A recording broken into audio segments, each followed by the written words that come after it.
Dan dari Kika kita akan bergeser ke Rahmatul Fauza. Ada informasi apa saja yang bisa dibagikan pada segmen Cerita Nusantara hari ini? Silahkan. Ada dua informasi yang bisa kita bagikan dari Pangkal Pinang, Kepulauan Bangka Belitung.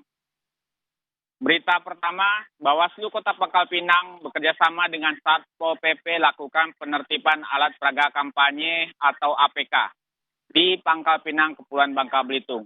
Hal ini dilakukan karena masih banyaknya pemasangan APK yang tidak sesuai aturan.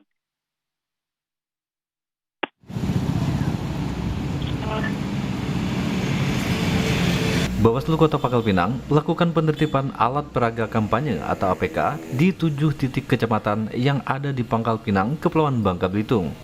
Giat ini dilakukan karena masih banyaknya terdapat pelanggaran yang terjadi.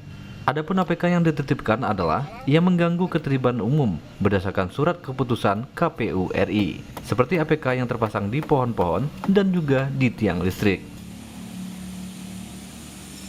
Ya, yang dilarang alat peraga kampanye misalkan saja itu terpasang di pohon-pohon yang ada di seputaran Kota Pangkal Pinang, gitu ya. Terus yang berada di tiang-tiang listrik. Nah, ini kan juga perlu menjadi perhatian, ya kan. Terus ada informasi juga dari masyarakat. Ya, sudah kita inventarisir melalui Panwascam dan PKD kami yang ada di kecamatan masing-masing. Jadi sudah diinventaris dan dilaporkan ke Bawaslu Kota Pangkal Pinang dan kita sampaikan juga dengan provinsi. Pertama di pagi hari ini itu ada 4 kecamatan dan yang di siang hari sampai sore hari itu di 3 kecamatan.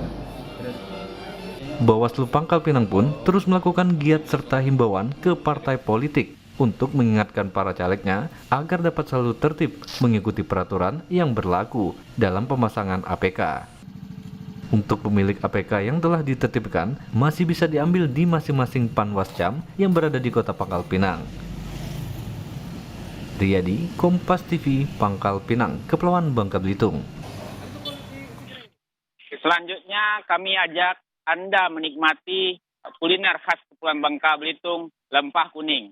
Jika Anda biasanya menikmati lempah kuning berkuah, kini Anda bisa mencicipi lempah kuning bakar. Lempah kuning menjadi salah satu makanan khas Provinsi Kepulauan Bangka Belitung. Jika biasanya lempah kuning disajikan dengan kuah segar, di salah satu rumah makan di Pangkal Pinang, Kepulauan Bangka Belitung ini berinovasi untuk mengolah bumbu lempah kuning dengan menu bakar. Dengan cita rasa yang khas, membuat penikmat merasakan sensasi lempah kuning yang berbeda. Apalagi Anda bisa memilih sendiri aneka ikan segar yang baru saja diambil dari laut.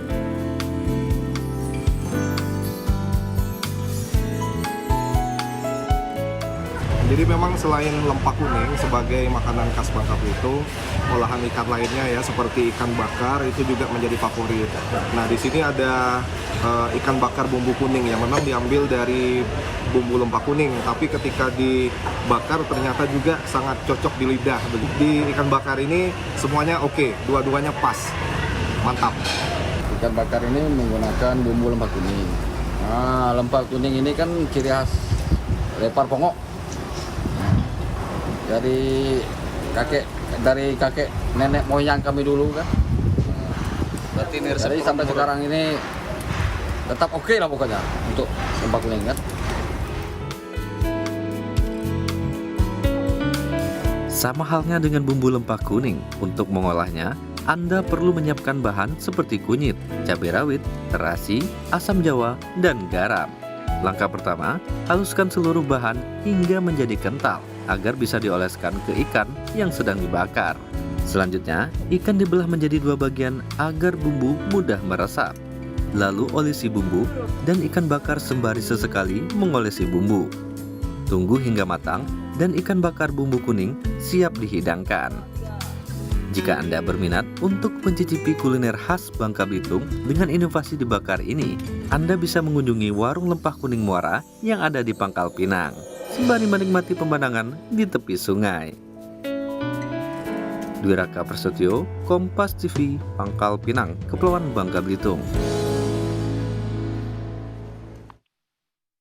Demikian laporan kami dari Biro Kompas TV Bangka, Pangkal Pinang, Kepulauan Bangka Belitung.